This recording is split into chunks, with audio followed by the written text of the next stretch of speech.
os caminhos concretos da expertise jurídica, entregando a vanguarda do direito superior na prática. Acesse institutoieja.com.br e transforme-se. IEJA. Ensinar é o que fazemos direito.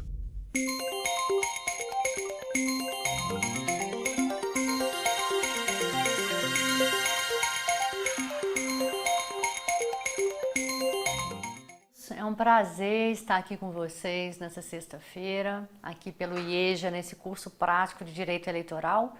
Meu nome é Lília Fernandes, eu sou servidora do Tribunal Superior Eleitoral desde 2004 e o tema que vou falar hoje eu tenho falado já com alguma frequência, né, que é o processo judicial eleitoral, porque o processo eleitoral tem aquele dúplice aspecto que nós conhecemos, né, o processo eleitoral lato sensu, que é aquele encadeamento de atos da Justiça Eleitoral na organização das eleições, né, na preparação dos mesários, né, na organização do cadastro eleitoral. E temos hoje, vamos falar basicamente desse microsistema jurídico que é o processo judicial eleitoral.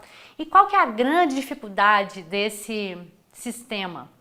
É porque a legislação eleitoral ela é esparsa, né? Não existe um código processual eleitoral, né? É claro que nós sabemos que a legislação processual civil é aplicável subsidiariamente, desde que não haja incompatibilidade sistêmica, né? Também no campo criminal, o Código de Processo Penal também tem aplicabilidade, mas eu espero passar para vocês a minha experiência ao longo desses 18 anos de atuação no TSE, hoje sou assessora no STF, né, e professora também de eleitoral. É um tema da minha predileção. Espero que esse curso seja bastante útil para todos vocês.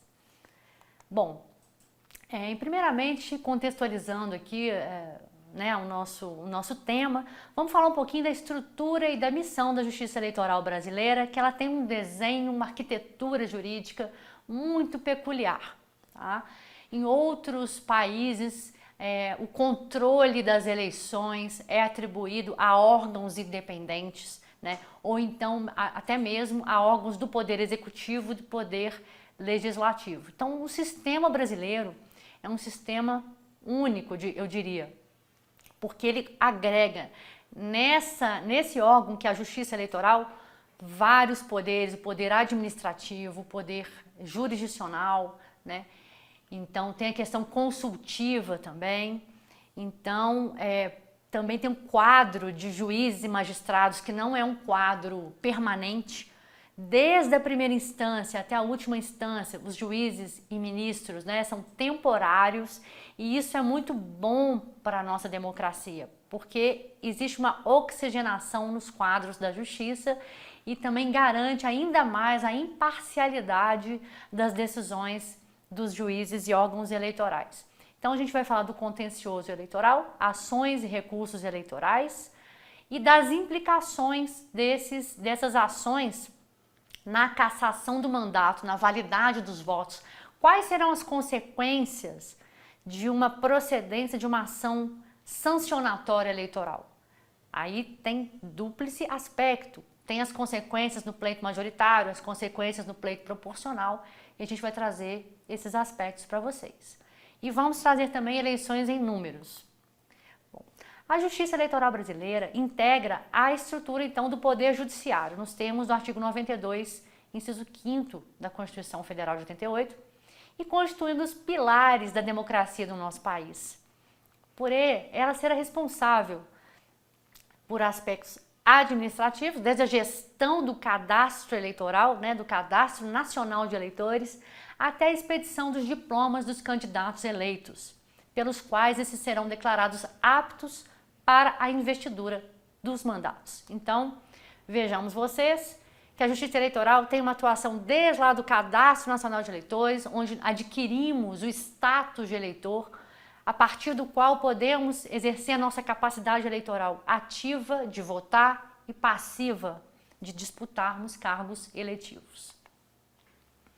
Então, dentro de um contexto constitucional, né, os órgãos do Poder Judiciário, temos aí o Supremo Tribunal Federal, o Conselho Nacional de Justiça, o Superior Tribunal de Justiça, Tribunal Superior do Trabalho, os Tribunais Regionais Federais e Juízes Federais, tribunais e juízes do trabalho, tribunais e juízes eleitorais, tribunais e juízes militares e a Justiça Estadual, né, que são os tribunais e juízes dos estados e do Distrito Federal.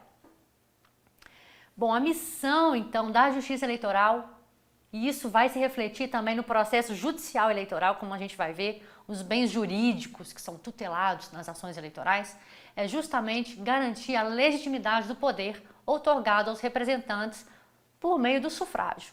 Tá? A Justiça Eleitoral é a guardiã dos direitos políticos no nosso país. E aí eu trouxe aqui a questão, né, a Declaração Universal dos Direitos Humanos, aprovada pelas Nações Unidas em 1948, e a Declaração e Programa de Ação de Viena, 1993, que estabelece: a comunidade internacional deve apoiar o fortalecimento e a promoção da democracia e o desenvolvimento e respeito aos direitos humanos e às liberdades fundamentais. Então, é pela democracia, segundo Churchill, né, ela é o pior dos sistemas, fora todos os demais, né? Ou seja, é o melhor sistema que ainda temos para garantir essa pluralidade, o acesso do povo à participação política. No nosso caso brasileiro, democracia representativa, né, tem o seu momento culminante no momento da votação, porém também temos aí outros instrumentos como o plebiscito, o referendo, que são também instrumentos de participação direta. A estrutura da Justiça Eleitoral é muito importante. Quem vai militar na Justiça Eleitoral conhecer essa estrutura por uma questão das competências de cada órgão. Então, o TSE, o Tribunal Superior Eleitoral, com sede em Brasília, jurisdição em todo o território nacional, é o órgão de cúpula da Justiça Eleitoral. E é ele que vai cuidar originariamente das eleições presidenciais.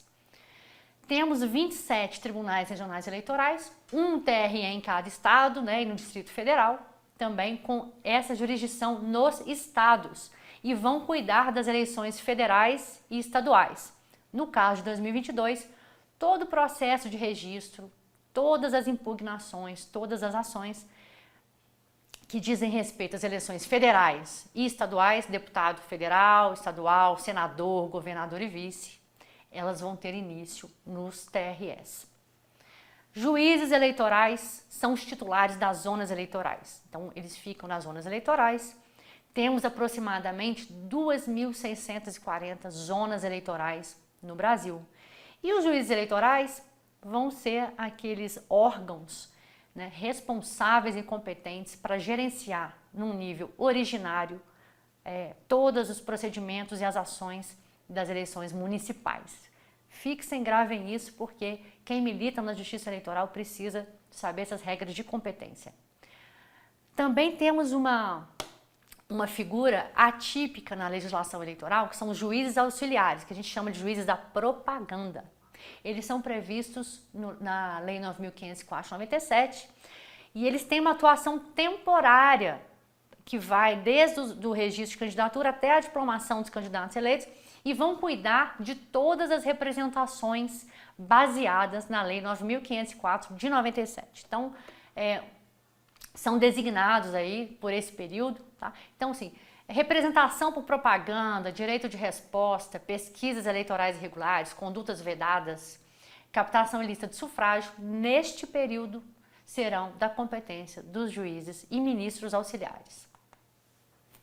Trouxe aqui para vocês a redação, né, do artigo 96, que fala justamente isso. Reclamações ou representações dessa lei poderão ser feitas por qualquer partido político, coligação ou candidato e devem dirigir-se aos juízes eleitorais nas eleições municipais, aos tribunais regionais eleitorais nas eleições federais, estaduais e distritais e ao TSE na eleição presidencial. Nas eleições municipais, quando a circunscrição abranger mais de uma zona eleitoral, o TRE designará um juiz para apreciar as reclamações ou representações. Os tribunais eleitorais, sejam os regionais, seja o TSE, designarão 3 juízes auxiliares para apreciação das reclamações ou representações que lhes forem dirigidas. Normalmente, né, é de praxe que os juízes e ministros eleitorais sejam escolhidos entre os membros substitutos das cortes eleitorais. E aqui vale dizer, né, que para cada classe de magistrado, por exemplo, no TSE, que nós temos aí 3 ministros do Supremo, 2 do STJ e 2 juristas, para cada classe de titulares teremos o mesmo número de juízes substitutos. Então, a atuação temporária aí dos juízes auxiliares, que são competentes para a apreciação das representações, reclamações e dos pedidos de direito de resposta, como nós acabamos de mencionar. Bom, o órgão essencial para o funcionamento da Justiça Eleitoral, e quem milita na Justiça Eleitoral tem que saber disso, é o Ministério Público Eleitoral, em decorrência do que dispõe o artigo 127 da Constituição Federal. O Ministério Público é a instituição permanente, essencial função jurisdicional do Estado, incumbindo-lhe a defesa da ordem jurídica, do regime democrático e dos interesses sociais individuais indisponíveis. O MP é legitimado para atuar em todas as ações eleitorais e para atuar em todas as fases e instâncias do processo eleitoral, tanto como parte, quanto como fiscal da lei, que a gente chama de custos legis. E no caso do processo criminal eleitoral, o MP é o único titular das ações penais. Bom, vamos falar um pouco, desses valores estruturantes da jurisdição eleitoral. Quais são os valores, os princípios que orientam a atuação tanto dos advogados quanto da própria Justiça Eleitoral nessas ações judiciais? Então, primeiramente, vamos proteger a probidade administrativa, a moralidade para o exercício do mandato. Trouxe como exemplo vida pregressa dos candidatos verificada nos registros de candidatura, hipóteses de inelegibilidade e verificação das hipóteses da lei da ficha limpa. Toda vez que você ajuiza uma ação, impugna um registro de candidatura apresentando uma causa de inelegibilidade com base na lei da ficha limpa, você está, na verdade, querendo proteger a probidade administrativa e a moralidade para o exercício do mandato. Legitimidade e lisura das eleições. Aí nós temos algumas hipóteses, como a proteção contra os financiamentos ilícitos, Caixa 2, corrupção eleitoral, compra de votos, abuso do poder político, econômico dos meios de comunicação, fraudes de toda espécie, inclusive hoje as fraudes às candidaturas de gênero, que nós chamamos de candidaturas laranjas, são consideradas fraudes que podem ser submetidas à Justiça Eleitoral, tanto no registro, quanto na AIGE, que é a Investigação Judicial Eleitoral, quanto na AIME, que é a Ação de Impugnação de Mandato Eletivo. Outro ponto, equilíbrio e isonomia entre os partidos e candidatos. Nós sabemos que a democracia tem como ponto de partida fornecer a mesma oportunidade a todos os players, que a gente chama, todos os participantes da corrida, da disputa eleitoral. Então, quando falamos, por exemplo, em proteger os meios de propaganda que são permitidos por lei, hoje, por exemplo, evitar as fake news, evitar o disparo em massa de propaganda fraudulenta, nós estamos resguardando, na verdade, a isonomia e a igualdade de chances, a paridade de armas entre os candidatos. As condutas vedadas também, que foi até objeto da aula anterior, Toda vez que a gente ajuiza uma ação por condutas vedadas, a gente está tentando evitar o uso da máquina pública por parte de agentes públicos, de agentes políticos também. Então, esse é o valor que está por trás dessas ações, que é restabelecer o equilíbrio, a isonomia entre partidos e candidatos. Princípio democrático. Nesse ponto, nós vamos tutelar a liberdade de informação e expressão, a liberdade de propaganda, observadas as regras da Lei 9.504, vedadas, por exemplo, as fake news, vedada a prática de injúria, calúnia, difamação. Então, existe uma ampla liberdade de informação, até porque é um direito fundamental do eleitor de ter acesso à informação e de ter acesso a instrumentos que vão ampliar o debate democrático. Porém, existem algumas regras que devem ser observadas justamente para resguardar a lisura das eleições e a paridade de armas. Bom, outro ponto extremamente sensível que vai nortear todos os procedimentos eleitorais é a legitimidade processual para as ações eleitorais. Qualquer pessoa pode ajuizar ações, investigações, representações na Justiça Eleitoral? A resposta é negativa. As ações eleitorais, elas têm um viés coletivo, porque o que se tutela, na verdade, é a própria democracia. Então, os agentes legitimados para impulsionar as causas eleitorais são os partidos, as coligações, hoje também as federações, né, que são esse ente novo e criado em 2021, candidatos e o Ministério Público Eleitoral. O cidadão não tem legitimidade para atuar processualmente perante a Justiça Eleitoral, mas é muito comum que o próprio site da Justiça Eleitoral, dos TREs, do TSE, ele crie canais institucionais para que o cidadão promova, dê notícias de irregularidades na propaganda. O cidadão também pode se dirigir a algum partido, pode se dirigir ao Ministério Público para que sejam tomadas as medidas cabíveis, mas ele não é legitimado processual para impulsionar as causas eleitorais. Características da jurisdição eleitoral. Guardem essas características que também permeiam todos os feitos eleitorais, tá? Então, celeridade e duração razoável do processo. Assim como a Justiça do Trabalho, né, eu costumo falar assim que são as duas justiças céleres, né? Temos os juizados especiais, temos a Justiça do Trabalho, que também é conhecida pela sua celeridade, e a Justiça Eleitoral, mais do que as outras, por conta da temporalidade dos mandatos eletivos. Se você demorar muito num processo na Justiça Eleitoral, vai perder o objeto, porque o próprio mandato tem a duração de 4 anos, no caso do Senado Federal, 8 anos no máximo. Então, se um processo demora a ser julgado, a sanção a ser aplicada ele não tem eficácia. Então, princípio da celeridade.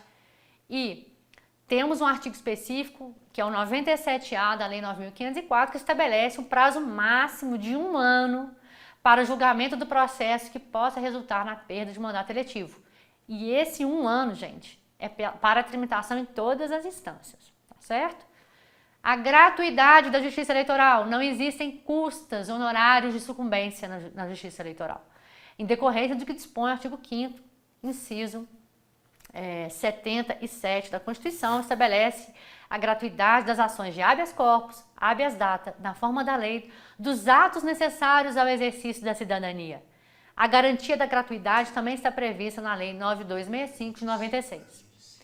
E aqui eu trago um princípio muito importante, que é o princípio da taxatividade. Os meios de impugnação da Justiça Eleitoral são taxativos e normalmente eles têm correlação com o processo substancial eleitoral. O que eu quero dizer? Eles têm relação com o calendário eleitoral. Se nós estamos na pré-campanha, como estamos agora nessa fase de pré-campanha, teremos as representações adequadas para impugnar propaganda antecipada, pesquisas eleitorais irregulares, né? E, enfim, para fazermos esse tipo de representação. Quando entrarmos na fase das convenções partidárias do registro de candidatura, teremos ações próprias, a impugnação do registro de candidatura. Ali começa também o interesse de agir para a propositura da AIGE, né? Existe aí um certo, muitas vezes algumas celeumas acerca do termo inicial, né, de algumas ações eleitorais, nós vamos falar em cada uma delas, mas o fato é que apenas a partir da convenção partidária nós temos a figura do candidato. Então agora, embora esteja todo mundo em pré-campanha, não existe essa figura formal do candidato. Ela só vai existir quando houver a escolha nas convenções partidárias e o registro de candidatura no TSE, né? No caso das eleições presidenciais, nos TREs, nos demais casos, eleições federais e estaduais. A contagem dos prazos, advogados fiquem atentos, porque não existe contagem de prazo em dias úteis na Justiça Eleitoral. E nesse período crítico, que eu chamo, né, o período crítico do processo eleitoral, os prazos são contados de forma contínua e peremptória, não se suspendem aos sábados, domingos e feriados. E quanto aos processos de registro de candidatura e outros procedimentos em trâmite durante o período eleitoral, que se inicia com a fase dos registros e fina com a diplomação. Então, entre a fase de registro e diplomação, prazos contínuos, peremptórios, não há suspensão e não há contagem de prazo em dias úteis. E mais, o início dos prazos, ele se dá com a publicação das decisões na própria sessão de julgamento. Não existe essa hipótese de esperar a publicação no DJE. A publicação ocorre na sessão de julgamento. Isso é muito importante. Princípio da segurança jurídica e da anualidade eleitoral. Esse princípio está previsto no artigo 16 da Constituição Federal, tá? Como uma barreira inicialmente estabelecida, não, textualmente estabelecida para o legislador, porque não pode haver mudança legislativa, mudança casuística da legislação eleitoral a menos de um ano da eleição. Esse princípio do artigo 16 acabou sendo transportado também para o âmbito jurisprudencial. Então, o que vigora hoje na Justiça Eleitoral é que não pode haver viragem jurisprudencial brusca dentro da mesma eleição. Por isso é importante que os advogados conheçam, por exemplo, quais são os posicionamentos jurisprudenciais mais recentes, principalmente do TSE. Por exemplo, a última eleição agora foi 2020, né? 2021 tivemos várias mudanças legislativas e elas vão começar a ser apreciadas agora no pleito de 2022. Algumas questões que foram trazidas. Então, não pode haver uma mudança no mesmo pleito. Caso haja essa mudança de entendimento, o que o TSE tem feito é dado efeitos prospectivos aplicado a mudança apenas para pleitos futuros. Fiquem atentos que essa é uma característica bem marcante também da jurisdição eleitoral. Bom, legitimados aqui já falamos, tá? Estou entrando especificamente agora já nos ritos processuais, né, da legislação eleitoral. Primeiro deles, ação de impugnação de registro de candidatura. Legitimados são os candidatos, partidos, coligações e o Ministério Público Eleitoral. Poderão apresentar impugnação no prazo de 5 dias, contados da publicação do pedido de registro. Então, os partidos vão lá fazer o pedido de registro na Justiça Eleitoral. Vai haver uma publicação desses pedidos pela Justiça Eleitoral e a partir dessa publicação é que se conta o prazo de 5 dias para a ação de impugnação. O que vai ser alegado na impugnação de registro? Ausência das condições de elegibilidade previstas no artigo 14, parágrafo 3º da Constituição Federal de 88. E quais são essas condições, né? Então, o adversário foi lá, pediu o registro e a impugnação pode alegar que ele não tem, por exemplo, nacionalidade brasileira, que ele não está no pleno exercício dos direitos políticos, não tem alistamento eleitoral, domicílio eleitoral na circunscrição e filiação partidária ou idade mínima para determinados casos. Então, essa é uma das causas de pedir da ação de impugnação de registro. O outro objeto que pode ser alegado são problemas no DRAP. O que é o DRAP? O DRAP é o demonstrativo de regularidade dos atos partidários. Então, nós sabemos que o partido também tem que cumprir uma série de requisitos para participar do pleito. Ele vai fazer uma convenção partidária. Essa convenção partidária tem algumas formalidades. Tem que ter lista de presença, tem que ter, o partido vai ter que apresentar o comprovante de anuência dos seus filiados de que eles estão sendo escolhidos como candidatos. O que acontecia anteriormente, gente? Muitas vezes o partido apresentava alguns nomes na Justiça Eleitoral, mas a pessoa nem sabia que estava concorrendo. Então, hoje em dia, o partido tem que apresentar ali o documento, a declaração da pessoa de que ela concorda com o pedido de registro, tá certo?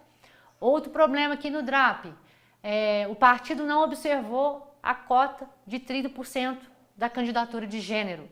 Então, se não tiver observado esse percentual, esse DRAP vai poder ser impugnado também nessa fase de impugnação de registro de candidatura, tá certo? Outro objeto discutido na impugnação, incidência de causas de inelegibilidade ou eventuais impedimentos ao exercício dos mandatos políticos previstos na própria Constituição Federal ou em legislação complementar. Então, as inelegibilidades são de natureza constitucional. Eu vou dar um exemplo aqui, a questão da reeleição. Então, aquele candidato que está ele tá postulando um cargo ali de governador, mas ele já está no terceiro mandato, né? Já está no terceiro mandato, então ele tá inelegível, de acordo com a Constituição Federal. Uma causa de inelegibilidade prevista na Lei Complementar 64/90 é falta de desincompatibilização. Aquele candidato é servidor público e não se afastou nos 3 meses antes da eleição. Isso é um objeto também que pode ser discutido na ação de impugnação de registro de candidatura no prazo de 5 dias. Bom, o cidadão não tem elegibilidade para impugnar, porém ele pode apresentar notícia de inelegibilidade perante o órgão competente. Como é que ocorre isso? O cidadão se dirige ao juízo eleitoral e apresenta aquela notícia, mas não vai ser formalizado um processo. E como o juiz eleitoral tem a competência para indeferir o registro, até mesmo de ofício, tá? Isso aí O juiz eleitoral ele não vai precisar de uma impugnação para indeferir aquele registro. Ele vai verificar ali no processo de registro. O processo de registro ele tem um caráter um pouco... não é administrativo, mas ele não é contencioso, né? O juiz eleitoral ele tem o poder ali de aferir essas condições e essas inelegibilidades. Então, o cidadão ele dá uma notícia e pode acontecer do juiz eleitoral considerar aquilo que ele falou, tá? O candidato que esteja com registro subjúdice poderá efetuar todos os atos relativos à campanha eleitoral, inclusive utilizar o horário eleitoral gratuito, no rádio, na televisão, e ter o seu nome mantido na urna eletrônica, enquanto estiver sob essa condição, ficando a validade dos votos a ele atribuídos, condicionado ao deferimento do seu registro pela instância superior. Qual que é a situação aqui, então? Partido, coligação, federação apresentou o seu candidato, ele teve o registro indeferido no TRE. O partido tem 2 opções, ele pode substituir aquele candidato porque ele está inelegível, ou ele pode manter essa candidatura por sua conta e risco. A gente chama de candidatura subjúdice. Esse candidato vai estar impugnado, vai estar subjúdice, vai continuar disputando o pleito, nome na urna, campanha eleitoral, horário eleitoral gratuito. Só que aí, se chegar o dia da eleição, né, o indeferimento do registro for confirmado no TSE, esses votos são considerados nulos, eles não vão ser computados para nenhum partido e nenhum candidato, tá certo? Os prazos ao que se referem ao artigo 3º e seguintes da Lei Complementar, a Lei Complementar 64/90, são peremptórios contínuos a partir da data do encerramento do prazo de registro, não se suspendem aos sábados, domingos e feriados. E o recurso das decisões proferidas no processo de registro deve ser interposto no prazo de 3 dias da publicação da sentença em cartório. Aqui eu repito, atenção, não esperem publicação no DJE. A publicação vai ocorrer, no caso aqui falamos em sentença, né? No caso dos tribunais, a publicação ocorre na própria sessão de julgamento e dali começa a correr o prazo contínuo para o oferecimento, a interposição do recurso. Então, vamos falar um pouco agora das representações por propaganda eleitoral antecipada, tá certo? Bom, um artigo que veio aí acrescentado na Lei 9.504, que foi o artigo 36A. Antigamente, na jurisprudência, era muito tormentosa essa questão, o que pode, o que não pode, antes da campanha eleitoral, antes do dia 16 de agosto, né? Agora agora em 2022, a propaganda se inicia no dia 16 de agosto, tá certo? Então, o que pode antes disso? Pode quase tudo. E isso veio regulamentado no artigo 36A da Lei das Eleições. Menos pedir voto. Então, o candidato pode fazer menção à pretensa candidatura, exaltar as suas qualidades pessoais, né? E também pode praticar alguns atos, como, por exemplo, encontros, seminários, debates, reuniões com a sociedade civil, Esses encontros poderão ter a cobertura dos meios de comunicação social, inclusive pela internet, com esse cuidado de não haver um pedido explícito de votos, né? E também a questão do 36A, que não pode haver ali já uma antecipação da campanha eleitoral no sentido de gastos vultosos, gastos elevados com produção de jingles, né? Que já denotem, que já demonstrem que o candidato já tem todo aquele perfil, aquela logomarca de candidato. Então, o partido tem que tomar muito cuidado com essas questões na pré-campanha. Isso já gerou cassação, nós vamos ver um pouquinho mais para frente, tá certo?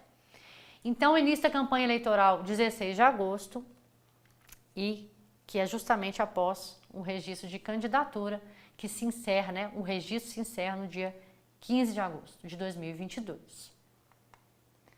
A representação por propaganda eleitoral antecipada pode ser ajuizada até a data da eleição. E as consequências são a sujeição de multa ao responsável pela divulgação da propaganda e, quando comprovado o prévio conhecimento, o beneficiário também será multado com multa no valor de R$ 5.000 a R$ 25.000 ou equivalente ao custo da propaganda, se esse custo for maior. E essas são as consequências aí. Geralmente as representações por propaganda antecipada, elas geram mais essa sanção pecuniária. Quando houver aí uma alta concentração de publicidades irregulares, né, isso pode gerar até mesmo numa somatória de circunstâncias, isso pode gerar até mesmo ajuizamento de uma AIGE e pode resultar em cassação, tá? Por essa questão massiva. Nós estamos falando aqui hoje de um post, né, de um outdoor antecipado, mas o que a gente está vendo hoje são disparos em massa, impulsionamentos em massa de propaganda. Então, dependendo da dimensão, pode ser que numa AIGE, investigação judicial, possa até gerar a caracterização de abuso do poder econômico. Então, os advogados também têm que ficar atentos para essas nuances dos fatos jurídicos ilícitos eleitorais, que muitas vezes eles podem ser enquadrados como propaganda, outras vezes como abuso. Então, é muito importante esse enquadramento.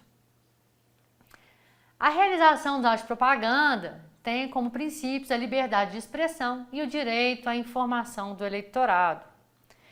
E as restrições visam a resguardar a isonomia entre os candidatos e a legitimidade do processo eleitoral. Também evitar a poluição visual e danos aos bens públicos. Eu trouxe alguns exemplos de restrições à propaganda. Outdoor, né? A vedação dos outdoors veio em 2009 visando ao barateamento das campanhas eleitorais. Por quê? Porque são engenhos muito caros, engenhos publicitários muito caros, e além disso, o impacto visual que era gerado pelos outdoors, além de gerar um prejuízo aos bens públicos, né, gerar danos, também o impacto visual gerava um grande desequilíbrio entre os candidatos. Então, qualquer pessoa que hoje ver um outdoor de um pré-candidato, por exemplo, porque não pode usar outdoor nem na campanha nem na pré-campanha, né? Então, isso pode gerar uma representação. Fake news, né, que é o clássico que estamos hoje discutindo, um dos grandes desafios, porque as fake news, gente, não é só uma mentirinha que a nossa tia, né, que o nosso familiar conta no grupo do WhatsApp. Fake news são notícias fabricadas com intenção de prejudicar o debate democrático, de falsear as informações. E elas também envolvem um aparato econômico. Então, hoje existe todo um aparato para disparo massivo de fake news e isso gera realmente uma distorção no debate democrático. Eu vou dar um exemplo aqui. Como acadêmica, eu não estou aqui com viés partidário, mas esses dias eu, né, Lília, recebi um vídeo em que uma filha de uma suposta candidata, de uma política, uma suposta filha dessa política, estava defendendo um maconhaço, né? Vamos participar do maconhaço para celebrar a candidatura do candidato fulano, né? E aí falando que ela era filha de uma senadora. E na verdade ela era uma atriz, né, representando esse papel. Então assim, é muito importante essa questão das fake news hoje, né, esse desvirtuamento do debate democrático. Também são vedadas as publicidades eleitorais negativas, e nisso eu incluo calúnia, injúria, difamação. Isso são inclusive crimes eleitorais previstos no Código Eleitoral. Fatos sabidamente inverídicos. São proibidos os showmícios e publicidade em bens públicos. Todos esses desvirtuamentos podem ser objeto aí da publicidade, né, enquadramento com publicidade irregular e ser objeto da representação por propaganda irregular. Poder de polícia. No tocante, no que diz respeito a propagandas irregulares, o juiz da propaganda ou qualquer órgão eleitoral, qualquer juiz eleitoral tem o poder de polícia, que tem caráter administrativo. Ou seja, o poder de polícia é restrito às providências necessárias para inibir ou fazer cessar práticas ilegais, vedada a censura prévia sobre o teor dos programas e matérias jornalísticas ou de caráter meramente informativo a serem exibidos na televisão, no rádio, na internet e na imprensa escrita. Esse poder de polícia, ele é restrito, então, às providências para a retirada, a cessação dessa propaganda. Então, vou dar um exemplo aqui. Um vídeo que esteja sendo veiculado, por exemplo, no YouTube, com calúnias a respeito de determinado pré-candidato, né? O juiz eleitoral pode determinar a retirada desse vídeo. Um outdoor irregular pode determinar a remoção do outdoor. Não pode, contudo, aplicar multa de ofício. Para aplicação de multa, é necessário que haja uma representação por parte dos legitimados, partidos, candidatos, coligações, federações e Ministério Público. Até houve recentemente, né, o caso do Lula Palusa, que ficou muito discutido na imprensa, em que o Pablo Vittar, se não me engano, um dos artistas estaria promovendo ali uma propaganda eleitoral, aqui não era irregular, mas era uma propaganda eleitoral antecipada, e também seria irregular porque ali era um bens de acesso público, né? Só que depois de amplas discussões, essa representação acabou nem sendo apreciada pelo plenário do TSE, mas considerou-se de uma forma geral que se tratava de liberdade de expressão, né? E isso sempre vai gerar discussões no âmbito das representações, né? O limite da liberdade de expressão e onde começa a questão da propaganda antecipada. Lembrando, não pode, o eleitor tem plena liberdade de expressão, mas ele não pode, por exemplo, fazer impulsionamento de conteúdo. Impulsionamento de conteúdo só pode ser patrocinado por partidos políticos candidatos. A representação por propaganda eleitoral irregular também pode ser ajuizada até a data da eleição, sendo legitimados candidatos, partidos, coligações, federações e Ministério Público. E a consequência pela propaganda irregular em bens públicos e de uso comum, como postes, sinalização de trânsito, pichação de muros, placas, cavaletes, etc., é a multa no valor de R$ 2.000 a R$ 8.000, porém, após notificação prévia, né? E também tem que ser comprovada a restauração do bem. Então, a norma fala, aplicação da multa após notificação e comprovação a restauração do bem, caso não cumprida no prazo, a multa de R$ 2.000 a R$ 8.000. O que é proibido nessa questão de publicidade em bens públicos, né? Aliás, o que é permitido, perdão? Bandeiras ao longo das vias públicas, desde que móveis e não dificultem o bom andamento do trânsito de pessoas e veículos. É possível também o adesivo plástico em automóveis, caminhões, bicicletas, motocicletas e janelas residenciais, desde que não exceda meio metro quadrado. Justamente esse limite aí é para que não haja um efeito visual do outdoor, como a gente falou anteriormente, tá? Que a legislação proibiu aí esse efeito visual de outdoor. São considerados bens de uso comum para fins eleitorais, ou seja, não pode fazer propaganda nesses estabelecimentos. Escolas públicas, estádios de futebol, rodoviárias, templos religiosos, bares, teatros, cinemas, centros comerciais e outros. Quando falamos em propaganda em bens públicos, geralmente nós estamos falando em afixação de artefatos, né, de propaganda. Até as eleições passadas, a distribuição de material gráfico nesses lugares também era considerada proibida pela legislação e pela jurisprudência do TSE. Tem esse precedente aí de 2019, ó. A distribuição de material gráfico de propaganda eleitoral em estabelecimentos comerciais, no caso, loja de sapatos, padaria, ótica, loja de presentes, lanchonete, loja de cosméticos e cafeteria, configura propaganda eleitoral irregular, é um precedente de 2019. Recentemente, eu presenciei uma discussão jurisprudencial em que foi sinalizada uma possível mudança desse entendimento, para que essa irregularidade seja só no caso de afixação de artefatos, mas não se estenda a questão da distribuição dos santinhos, quer dizer, só que fiquem atentos, o que está vigorando até o momento, tá? É a proibição total de publicidade, tanto em bens públicos quanto em bens de uso comum, de acesso ao público, como estamos falando aí. Questão dos adesivos. Os adesivos poderão ter a dimensão máxima de 50 centímetros por 40 centímetros. É proibido colar propaganda eleitoral em veículos, exceto adesivos microperfurados, até a extensão total do para-brisa traseiro e outras posições, adesivos até a dimensão máxima fixada no item anterior.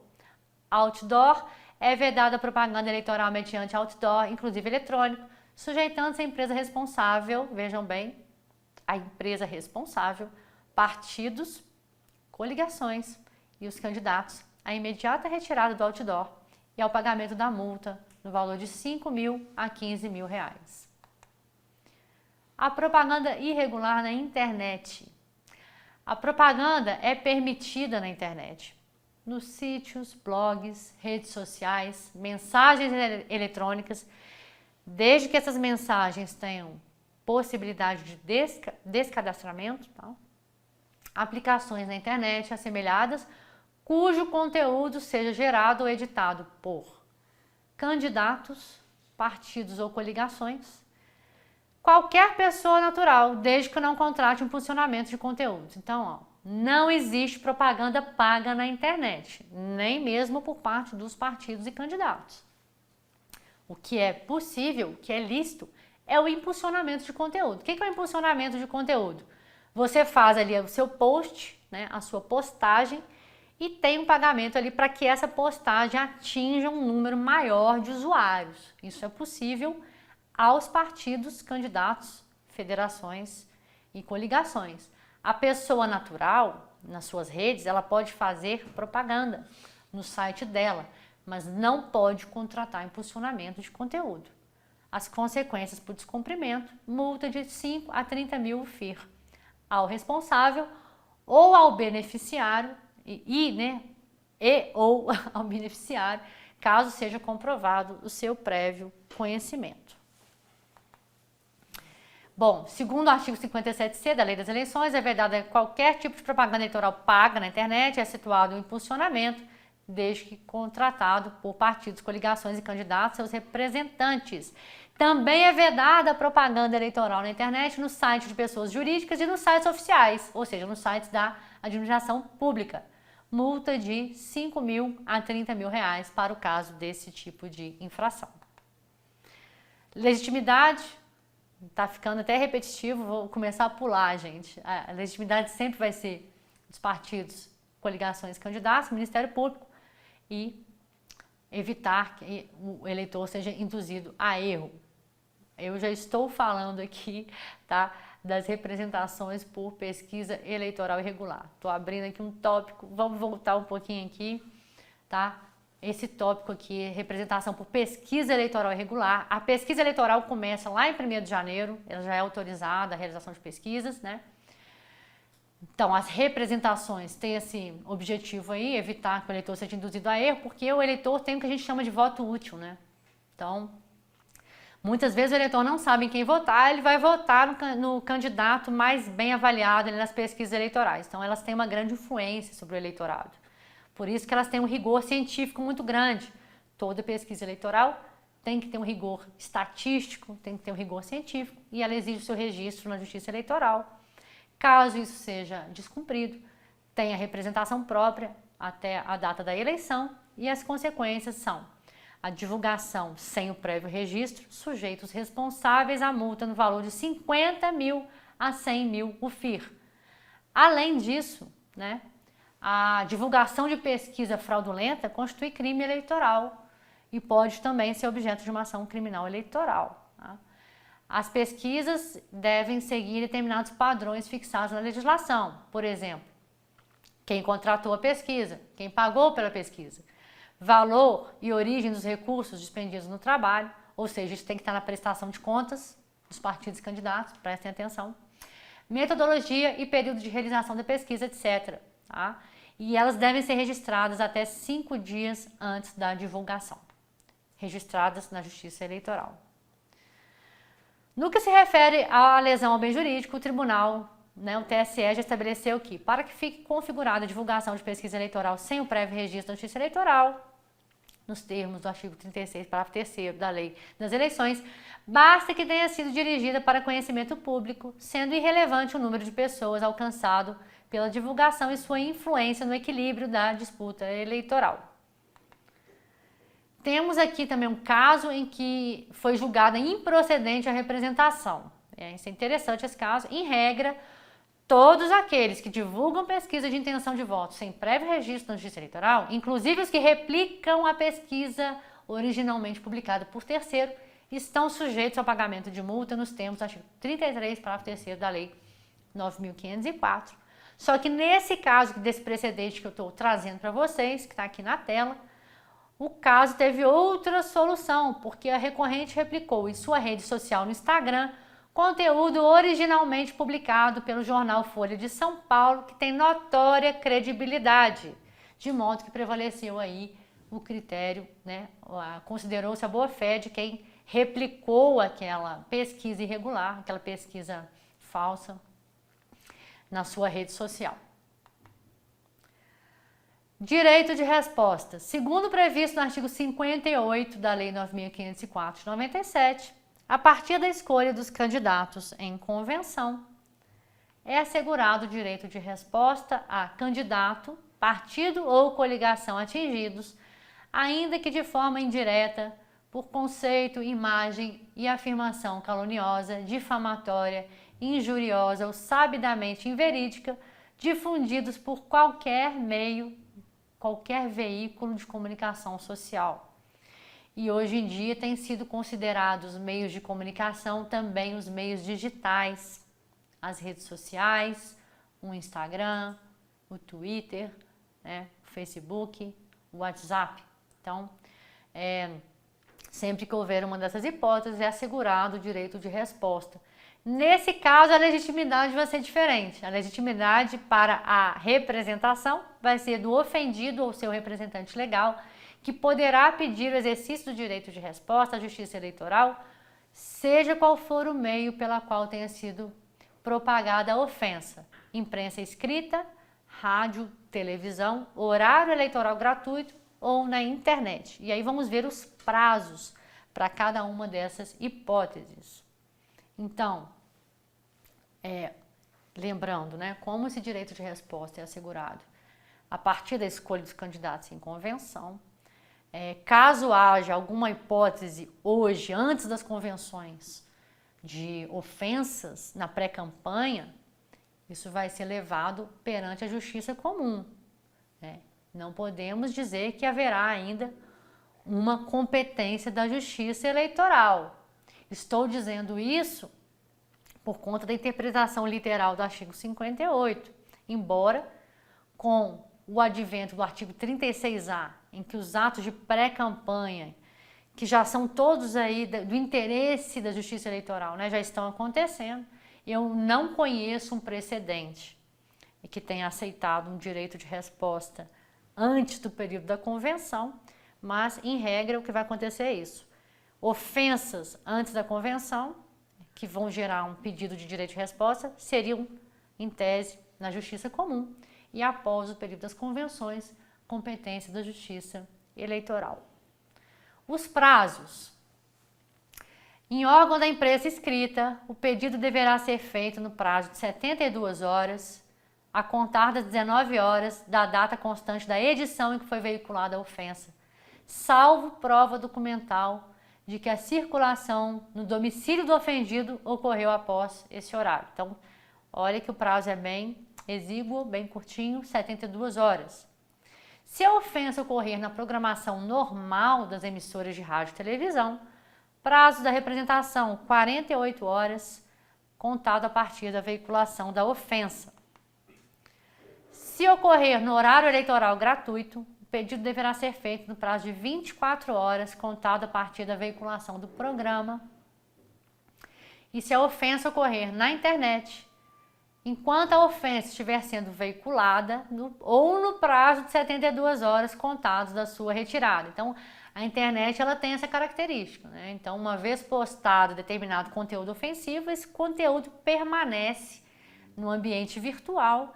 Enquanto ela estiver sendo veiculada, é cabível a representação por direito de resposta ou então prazo de 72 horas após a sua retirada. Vamos entrar então, gente, na representação para apuração de captação ilícita de sufrágio, né? A captação ilícita de sufrágio está previsto no artigo 41A da Lei 9.504 de 97, com a seguinte descrição: ressalvado o disposto no artigo 26 e seus incisos, constitui captação de sufrágio vedada pela lei o candidato doar, oferecer, prometer ou entregar ao eleitor, com o fim de obter-lhe o voto, bem ou vantagem pessoal de qualquer natureza, inclusive emprego ou função pública, desde o registro de candidatura até o dia da eleição, inclusive sob pena de, então, a representação aí pela prática da captação ilícita de sufrágio, também popularmente conhecida como compra de votos, né?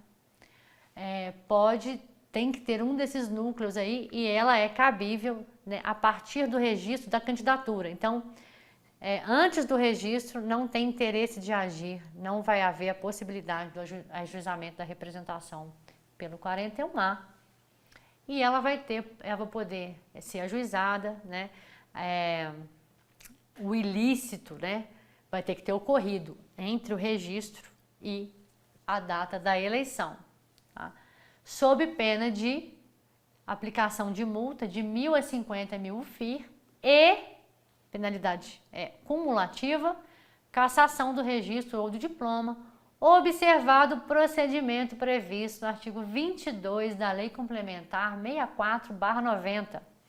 Temos aqui, então, um ilícito eleitoral previsto na Lei 9.504 de 97, mas vai observar o rito da AIGE, o procedimento do artigo 22 da Lei de Inelegibilidades. E, por outro lado, enquanto tiverem nomeados ali os juízes auxiliares, por ser uma representação, né, que tem a sua origem na Lei 9.504, o órgão competente vai ser o juiz auxiliar. Depois que acaba a atuação do juiz auxiliar, né, não tem mais essa previsão, então pode ser distribuído para qualquer ministro, para qualquer magistrado, tá? Consequências, né, falamos aqui, e parágrafo 1º do artigo 41A. Para a caracterização da conduta ilícita, é desnecessário o pedido explícito de votos, bastando a evidência do dolo consistente no especial fim de agir. Bom, o rito é o do artigo 22, que é o rito da AIGE, né, legitimados, Ministério Público Eleitoral, candidatos, partidos e coligações e federações, e o prazo até a data da diplomação. Então, a representação por 41A pode ser ajuizado agora em 2022, segundo o nosso calendário eleitoral deste ano, até o dia 19 de dezembro de 2022.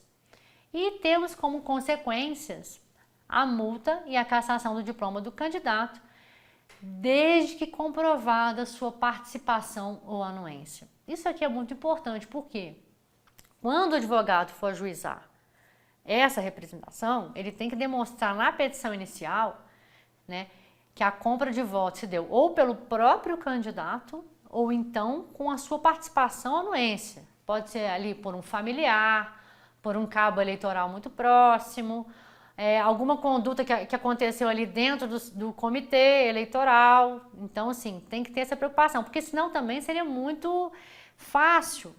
Qualquer eleitor poderia comprar voto em nome de um candidato determinado e aí o candidato seria punido por um ato que ele não participou e não anuiu.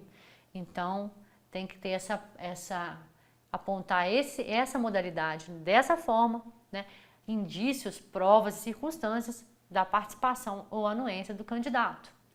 O prazo recursal dessa representação é de 3 dias e ela tem como efeito secundário a inelegibilidade pelo prazo de 8 anos, segundo a regra do artigo 1º, 1J da Lei Complementar 64/90.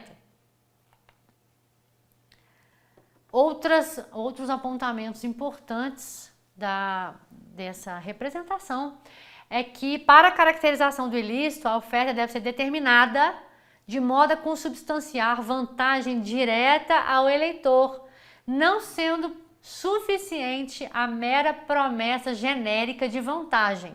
Então, aquela promessa de campanha, né? Eu vou melhorar a rua, vou fazer um asfaltamento nesse bairro, né?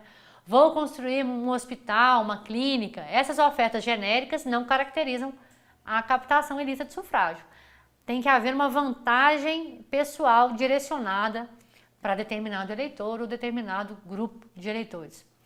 Vamos fazer um breve intervalo e voltamos no próximo bloco. Vamos continuar falando da representação do artigo 41A e também das outras representações e ações que estão aqui no nosso programa de hoje. Acesse institutoieja.com.br e transforme-se. Ensinar é o que fazemos direito.